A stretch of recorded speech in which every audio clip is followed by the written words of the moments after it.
On this episode of the High Quality Fun podcast, we talk to Kaylee, a 19-year-old who has ran a total of 31 ultramarathons to date. We talk about how she got into running at such a young age and monumental events such as her first 100 and 200 mile races. That's right, 200 miles. We also discuss an event called the Badwater 135, which is a 135 mile race that starts in Death Valley in July and has a total of 14,600 cumulative vertical ascent. I hope you enjoy this episode. I know I did.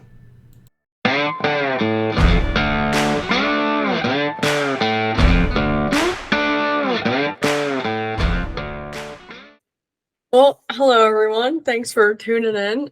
My name's Kaylee, and I'm 19 years old, and I started running when I was 7 years old. I just ran a lot of 5Ks and 10Ks, and I knew I had like a natural talent for the sport. I enjoyed it. I was fast. I was young, And then when I was 13, my elementary school music teacher asked me to run a half marathon with her, which is 13.1 miles. And I was like, absolutely not. You're insane. Like, I genuinely thought only the elite people could run a half marathon. But she was like, no, we'll just run it together. We'll run slow. If we need to walk, we can walk. We're going to have a great time. So eventually I agreed, and I ran that half marathon. I was like, wow, that was actually a lot of fun. Like, she was right. That was great. And I was like, if I can run a half marathon, I can probably run a full marathon, which would be 26.2 miles. So when I was 14, my friend Kristen helped me find one because with the age limits, it's very hard to find races that would let me in. So we found one and I ran it, and I was like, okay, that was a little harder, it was a lot more miles, but it was still fun. I was still able to finish it. And then the same girl, Kristen, she was like, an ultramarathon is only 5 more miles. And I was like, a 50K, maybe we should try that. So I ran my first 50K when I was 14, and then I actually paced her at her first 100-mile race. And before that, I had no idea that 100-mile races even existed, even though I had run a 50K. Just who runs 100 miles? I didn't know that was a thing. But just being around all those people crewing for her, and I paced her the last 50 miles, and just seeing all those people pushing themselves and going after impossible things like running 100 miles, because who does that? I was like, this is where I belong, and this is who I want to be. And so then I just got really interested in the sport, and here we are. And just my passion kept growing, and I just kept running more races, kept pushing the limits. So you weren't even in this event. You just paced her for the second half of her 100-miler. Yeah, originally I was supposed to pace her the last 30 miles, but she was really, really struggling. And I was like, nope, I'm just going to jump in now, and I'm going to take her the last 50 miles. Was that your first 50 miler? Yeah, by the end, I'm not sure if I was pacing her or if she was pacing me, because we were both in a lot of pain, but it was okay.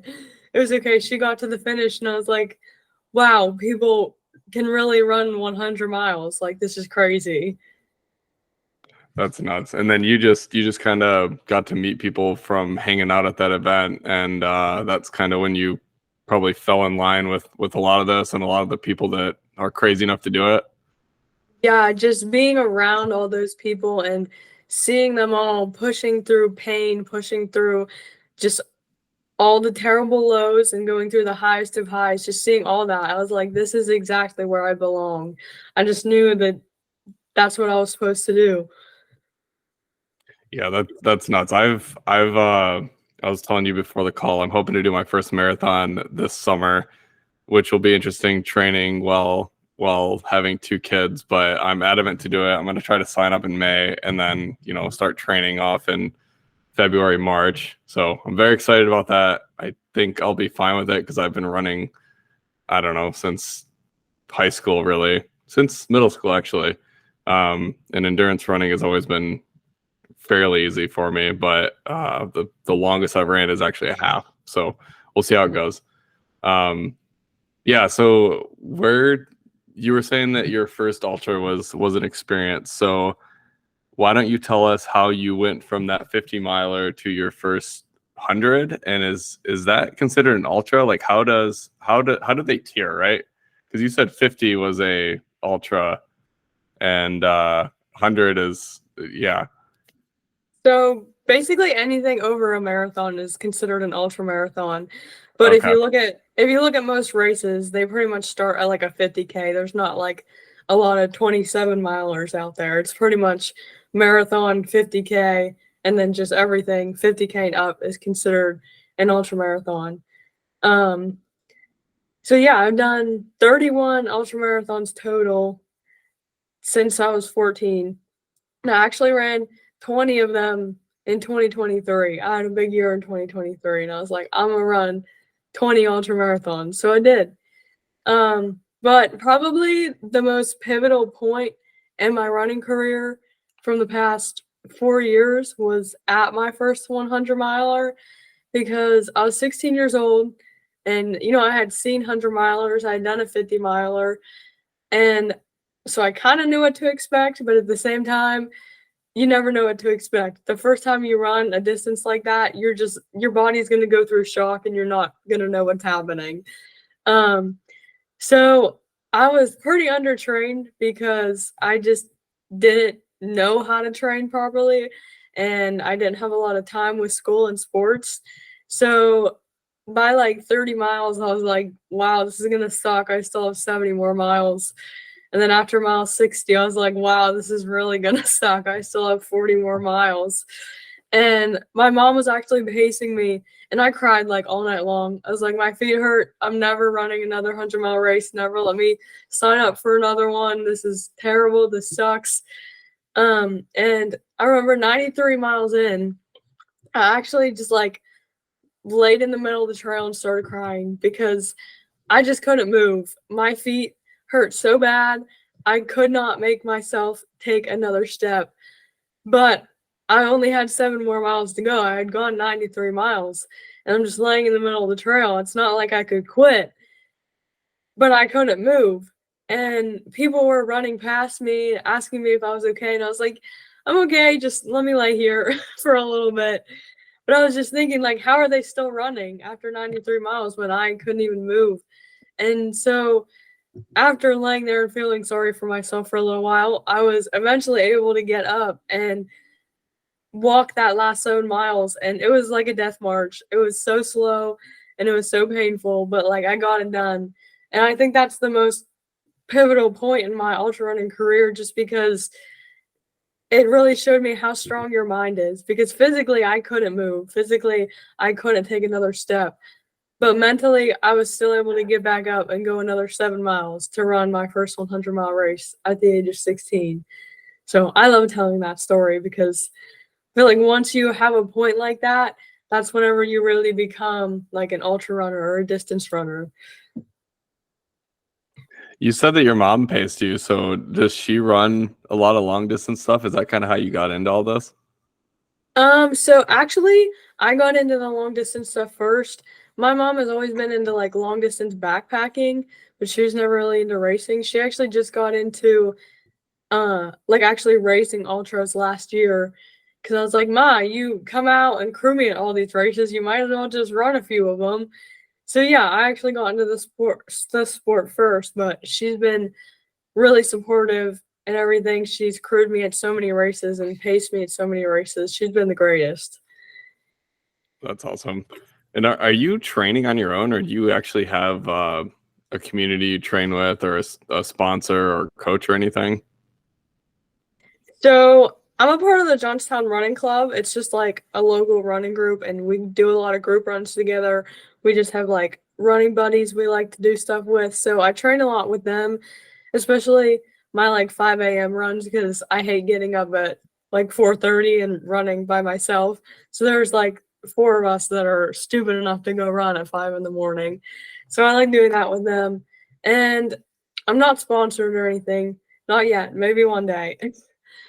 And I've actually never had a coach until this year. I actually just started with a coach in January because, I mean, I've never had the money or really the time for a coach before, but now that I'm a little bit older, I'm at the point where I want to really hone in on my training and hopefully start performing better at races instead of just running them, maybe actually try and race a few of them.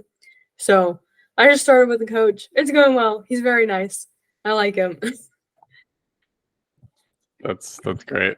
Yeah, I think I've only talked to one person who's ever done an ultra before this, and he told me that he was, I think it was a 100 miler, and he was telling me that during the event he was actually hallucinating, which I assume is very common for that because you're exerting everything that you possibly have from your body, and I'm sure your mind plays tricks on you with all that. So it sounds insanely grueling. I do not know how you do so many of these. Yeah, it's definitely. I actually haven't had a lot of experiences with hallucinations. I only really did it one race at Eastern States 100, and actually wasn't even during the night that I was hallucinating. It was during the second day. So like we ran all day, we ran all night. It was the second day, and I just started seeing like I would see leaves, and I would be like, I can't step there. There's a bear trap there, or like I would see a tree branch on the side of the trail, and I'm like, oh, there's a little McDonald's Happy Meal. Or like I would just see people like hikers standing on the side of the trail, and then I'm like, there's nothing there. I'm just looking at trees. But that was really the only time I ever hallucinated. Um, but normally sleep deprivation hits like a truck for real, especially when you get into like really long races that could like aren't just like 24 hours. If they're taking like 30 hours, 36 hours, sleep deprivation hits hard. Man, you kind of answered my question. So how long are you actually running when you're doing this? Because I think I'm gonna pace for 4 hours for a marathon, and that's 26, just over 26 miles. So you're going at least or almost 4 times that, like Yeah, 16. it highly varies because so I can say my slowest 100-mile race was Eastern States 100. It was a trail race, 22,000 feet of elevation. It was rough. It was a hard race. And that took me almost 35 hours. Like I was just under 35 hours. But then at Hainsport, like a couple months later, it was like 3 months later, I ran an 18-hour, just over 18-hour 100-miler. So it was like double the time for the same distance just because Hainsport was flat. It was a 1 mile paved loop. It was a super easy race, super controlled environment. And then Eastern States was trails. It was gnarly river crossings, and it was crazy. So it just really depends on the race. That's nuts. All right. You probably know what I'm hinting at here, but you got to tell me about the hardest. I assume this is the hardest race you've ever done. The Badwater 135. Correct me if I'm wrong. It's definitely one of them. I'd say, I mean, so my first 100-miler, I still think is the hardest race I've ever done, just because, I wasn't trained well for it. But based on actual toughness, like Badwater 135 and Eastern States were two of the hardest that I've done that I was prepared for, I'll say. Okay. So just to start out, why don't you give us an introduction of what the Badwater 135 is, and then we can dive into that race and everything that you did to get ready for it. Okay, so Badwater 135 is a 135-mile race that runs from Badwater Basin, which is the lowest point in the Western Hemisphere, and is located in Death Valley National Park, which is the hottest place in the world. So you run from there through Death Valley National Park. You climb 2 mountain ranges. So you go through Death Valley, you climb up Town Pass, which is like a 17-mile climb straight up. And then you run down into another valley, and you're in Panamint Valley. and then you run up another mountain, because why not? So then you climb up Father Crowley, and then you run, it's like flat, a little bit of downhill, because why not? Why not go back down after you just went up?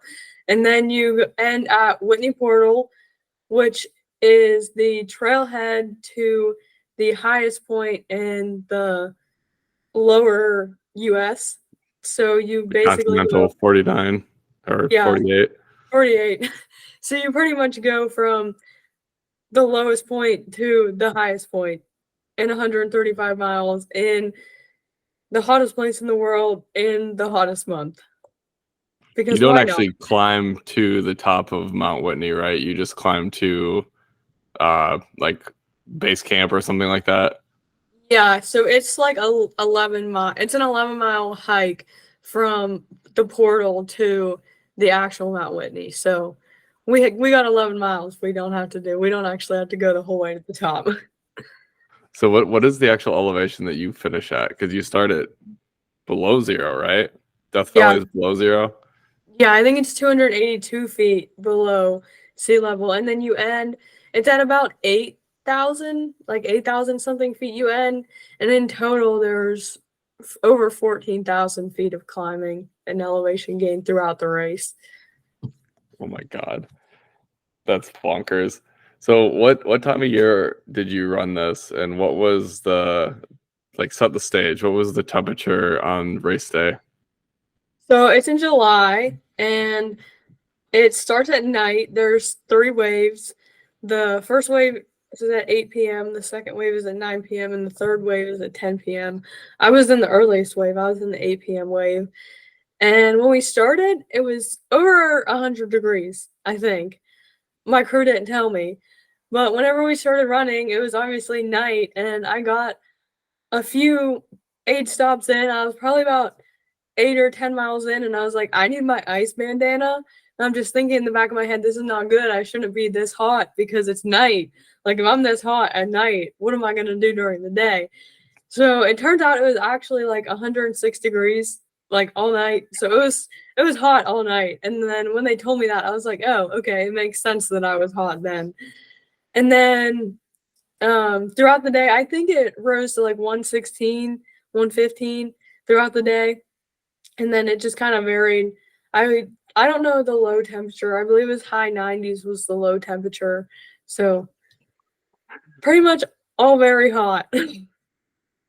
How long was the event, and how long were you in like the Death Valley National Park? When did you start like creeping out into normal temperatures? There is no creeping out into normal temperatures. You're just in Southern California. It's just hot the whole time. I figured it would had to have gotten cooler once you started, approaching that 14,000 feet mark. Yeah, I mean, it might have. I don't know. I think at that point, I didn't care about anything other than just getting to the finish. I was like, it could be like 40 degrees out or 140, and I would have been perfectly happy with my life. Oh my gosh, how did you even train for this thing? Because I can't imagine that. You can train for 100 miles, right? And now you're doing 135, so you're adding 35 on top of that. But your body is not going to be used to running in over 100-degree weather for the bulk of this thing. Was there anything special you had to do to get yourself ready for this? Yeah, so the distance itself, I wasn't really worried about. Because I mean, I had done multiple 100-mile races. I've done a 200-mile race. I knew that the distance wasn't going to be the issue. It was just the heat, obviously. I live in Pennsylvania. If y'all are familiar with Pennsylvania, if it hits 80 degrees, it is hot out here. So I knew that was going to be difficult to train for. I did a lot of work in the sauna. I would chill out in the sauna.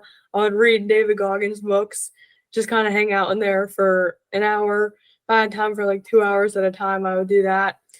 And I would run in a lot of layers. I got a sauna suit that it looked like aluminum foil. I looked so stupid, but I was like, I have to do it. I got to run in it.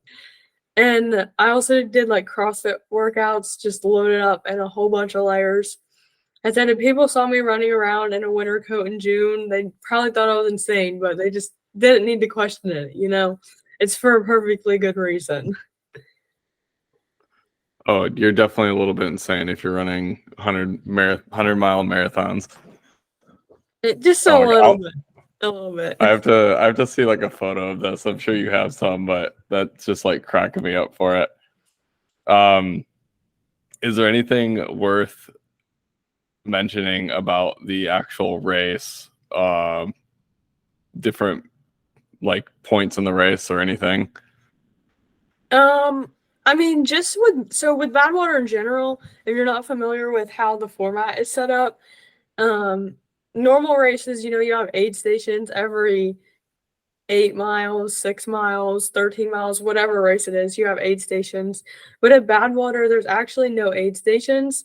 So you're required to have a crew, and the crew has to stop every 2 miles, 3 miles, just on the side of the road to make sure you're okay. They're the ones that give you water, they give you ice, food. So your crew literally does everything for you. If you don't have a good crew, you're not gonna have a good race.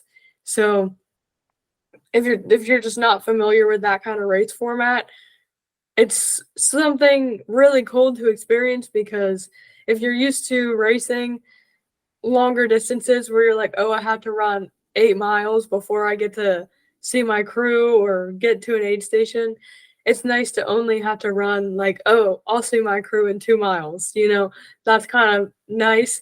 My crew actually took notes that I just recently looked through. They wrote every single time that I stopped. They wrote how much I drank, what I ate, how much I ate, what the temperature was, what my pace was, if I took a salt tab. My crew went crazy. They took such detailed notes on absolutely everything. I'm like, wow, they did way more than I thought they did. So it's just really cool how a crew can completely change your whole race. Mine was great. I swear I had the best crew. That's nuts. I did they keep up with what every 2 miles? Is that what you just said? Yeah, it averaged out to be about that. It was like a mile and a half to sometimes like 3 miles. I counted up in the notebook that they had. They stopped 81 times. So if you think about a normal 100-mile race, you might have like 10 aid stations or something. But in this 135 miles, I saw my crew 81 times. So like, it's just really cool, and because you get to see everyone else's crews. So, like, as you're running, everyone else's crews are cheering you on. You don't just see your crew, you literally see everyone. And especially, you normally set into a pace around the same people, and after so many miles, you just continually see the same people's crews, and you continually see the same runners. Like, I leapfrogged with a few different runners for, like, 90 miles. So like their crew knew who I was, I knew who their crew was, I knew the runners around me. So it's just super cool that in that far of a distance you can make really good friends just because you're all stuck out there together. I have to imagine that if you're getting stopped every 2 or so miles, that kind of changes what you have to like the gear you plan to run with. Um, like I assume if you're getting stopped every 10 miles, you kind of have to pack a lot more stuff to, I don't know, take your little food snacks, whatever they're called, the gel pouches, water, everything you need. But if you're running and getting stopped every 2 miles, then maybe that's not the case. You can run pretty light. Yeah, that's definitely super important with it because I just had a handheld water bottle and that's all I had. Like, I would just have my water bottle, and then when I got there, I had another water bottle, so I would just do a quick swap out. And then, you know, while I'm running with this one, they would get the other one ready. So it was just a really quick swap out. And like if I didn't like stop and sit down every 2 miles. Like it was just a quick swap out. If I needed a Right. new ice bandana, I would do that. But then every so many miles, like I would take 5 minutes and actually sit down and eat something and just make sure I can have actual energy. That's nuts. Um, I just can't even fathom that event. If there's nothing else worth sharing about it, then maybe we can talk about this 200 mile miler. Is that the longest race that you've ever done? Yeah, that's the longest I've done. Have you done more than one or just the one? Just one. At least so far, just one. Oh my gosh. And how long did that take you to run? So it was really long. I was actually with a group of friends who we all ran well, we didn't run the whole thing together, but we all started together, and it took me I think 89 hours. So it was really long. It was like 4 days. And if I ran when I run another one, I guess I definitely want to do it a lot faster because the first time I did it, we were just kind of let's run 50 miles and then let's take a little nap. And then that's kind of how we did it. So if I did it again, I would definitely try and push harder because I feel like I could do it way faster. But basically, the way we did it, it was 100 miles out and 100 miles back. You ran from Walnut Beach in at the top of Ohio and like Erie. I think it was called Walnut Beach in Ashtabula. And then you ran to the bottom of Ohio and back. So it was definitely interesting. It was pretty flat. There wasn't a lot of variation, but we pretty much ran to this town called Warren. It was like 54 miles in, and then we literally like got a hotel. We slept for a couple hours, and then we ran the rest of the 50 miles the next day, which was in a town called Wellsboro was the turnaround, or Wellsville, Wellsville, I think. And we were like, we had a tent set up. We were ready to take a nap. And then this guy walked up to us and he was like, "Hey, what are y'all doing? I've been seeing runners coming through here like all night." We were like, "Oh, we're running a 200-mile race. We were just kind of going to camp out here." We thought he was about to kick us off their property because it was like a high school football field. And he was like, "I just can't let you guys sleep out here." So he actually let us in like the locker room, and it smelled so bad, but it was better than being outside. So we got to sleep in a football locker room that night. And then we just kind of retraced our steps. Then we went back to Warren, took a little nap, and then we went to the finish. And it was super cool. I ran 170 miles with my friend Joe. And then the last day, he was like, "You just have to go. I need to slow down," because he had really bad shin splints. But normally, in races that long, you split apart from people just because you hit highs and lows at different points. But I thought it was super cool that Joe and I literally stuck together for 170 miles. It was kind of crazy that we just went through it all together and we were just going. That's wild. Are there longer races out there than 200 miles? Yeah, there's like 500 Ks, What does and that translate to in miles? 100K is uh wait. 100K Yeah, is 100K is 60. 26. 100K would be 62. So Okay. 500K, I believe it's 314 if I'm thinking Okay. right. But then there's also like Moab 240, and then there's another 300-mile race that actually is starting in 2025. They're doing the first year. Someone just sent it to me. It's like Arizona something 300-mile race. I'm like, maybe one day. Maybe one day. Gosh. I just legit cannot fathom it. Um Man, we kind of blew through everything I wanted to talk about. Is there any stories that come to mind that are worth sharing that are particularly high quality fun, or maybe just make you laugh, or are your favorites in this crazy ultra marathon running scene? Hmm. Let's think. Um, If nothing comes to mind, no big deal. I mean, there's got to be something. I've run 31 races. There's 31 ultras. There's got to be one that sticks out. Well, okay, I can tell you about this one race I did that it wasn't actually a Quote race. unquote race. Yeah, it was just something that my friend Joe, like I was just telling you about, who I ran the first 170 miles of the 200 miler with. Um, he was like, "Hey, you want to run the perimeter of Philadelphia with me?" And I was like, "Yeah, let's do it." So, yeah, I'm pretty sure most people know what Philadelphia is. It's just a big old Mhm. city in Pennsylvania. and we literally just ran the perimeter of it. It was 76 miles. It wasn't a race. We just went to run 76 miles for the heck of it, because why not? And Michael Gagliardia, I don't actually know how to say his last name. He just goes by Gags.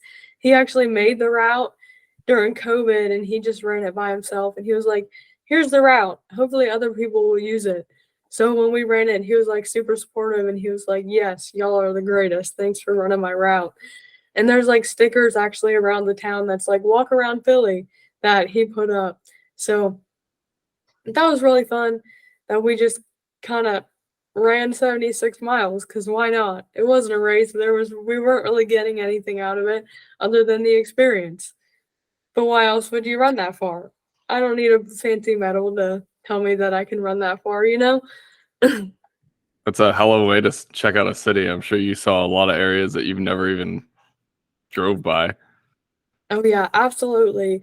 We were running and he was like, "So if we took a left turn here, and when we go about 3 miles that way, we would be in like the worst possible part of Philadelphia where there's so many drugs and like shootings." And I was like, "Yeah, let's not take a left there. Let's go to the right." He was like, "Yeah, yeah, let's do that." But yeah, it was crazy. We got a little lost at some point. We were like running down by where all the stadiums are, and we were like on the railroad tracks, and we are like, "We're not supposed to be here." We figured it out eventually, but took a little bit. That's really cool. That'd be a fun like theme to like do reoccurring. Go to Indianapolis. Go to I don't know. New York doesn't really have a perimeter, but most cities have a ring around them where you could go and just jaunt around it. Might as well, what's stopping you? Yeah, yeah, it's the best way to check out cities, especially if you like city running or cities in general. Yeah, I'm not the biggest fan of cities. Running around it was good. No need to drive through it or anything. We don't need that. Fair enough, fair enough. I'm sure you've had much more beautiful runs that are very far from a city. Yeah, the Pennsylvania woods are great. Awesome. Well, that like I said, that breezed by. If there's anything else you want to go through, feel free to interrupt me. But why don't you give any shout outs you want, shill anything that you want and tell the listeners where they can find you. Man, shout out. All right, let's think. The most important Joe, people. obviously. Yeah, Joe, he's great. Who are some other very, very monumental people in my running career? Well, my elementary school music teacher, like I told you all about in the beginning, who got me to run that half marathon. My friend Kristen, who got me to run my first ultra marathon. She's the one I crewed for at her first 100. Peter Y, who I met at my first 100-mile race, and he is definitely part of the reason I was able to finish that race. He was like, "Come on, just run with me a little bit. We'll keep you going." And he definitely did. He changed my whole race, and he's been so legit for the past since I met him when I was 16. He's been so supportive. And Keith Straw is a giant one. I actually met him at my first marathon, and he was pacing the 3:30 group, so he's fast. And he Holy actually, crap. yeah, I met him on the shuttle bus, and we were just talking, and he thought it was insane that I was 14 years old running my first marathon, and I thought he was insane because he was on his like 500 and something marathon, like he'd run over 500 marathons, and so we just kind of were chatting it up, and then he actually finished his 3:30 pacing duties, and then rewrote over his pacing sign like Kaylee 14 and ran back to find me and then ran me in. So I had a personal pacer. This guy that I had just met that morning, like literally came to pace me. And since I was 14, he has been so supportive and amazing, especially in my whole Badwater journey. He's actually the reason I ever got involved with Badwater, because he had run it 8 times. Now he's run it 9 times. But he is just the greatest ever. And if y'all ever see a picture of a tall, bald man running in a pink tutu. That's Keith. He's Shout out to Keith. yeah, shout out to Keith. And my mom, of course, for crewing me and pacing me all the time and dealing with me for the past 5 years of being like, I'm gonna run this race. Mom, I'll be gone for a few days. I'll be back when I get back. Yeah, Is there pretty anything much. you wanna shill? Otherwise, why don't you tell the listeners where they can find you, and then we'll close it up. You can find me on Facebook. My profile is just Kaylee Frederick. Send me a friend request. If you look like a runner, I'll accept it. Or anyone else. Send me a little message and be like, hey, I saw you on this podcast. Or Instagram. Everything on my Instagram is public. So y'all can just follow me and I'll give you a follow back. If you have any questions, just hit me up. My Instagram is also just my handle. It's frederick.kaylee. So if you just look up my name, I'll be on there. That's actually how I reached out to you, and she did reply back. So, Yeah, well, Kaylee, I thank you do. so much. Oh, go ahead. Sorry. Oh, I was just gonna say, if you're not a creep, I'll answer. If you seem legit. Well, thank you. Yeah. Well, thank you so much, Kaylee. This was fun. I think you're a little bonkers, but we'll let the listeners decide. I hope you Yeah, had a good thank time. you. Yeah, it was nice to talk to you. Maybe at least one of the listeners will be like, yeah, I'm gonna be a little bonkers too. Maybe one of them will run an ultramarathon now. I hope so. I sure hope so. All right, we'll talk to you later. Thank you for listening to the High Quality Fun podcast. If you guys enjoyed this show, please give us a follow. And if you have a good story or just want to say hi, feel free to reach out to us on Instagram or YouTube. Thanks for listening.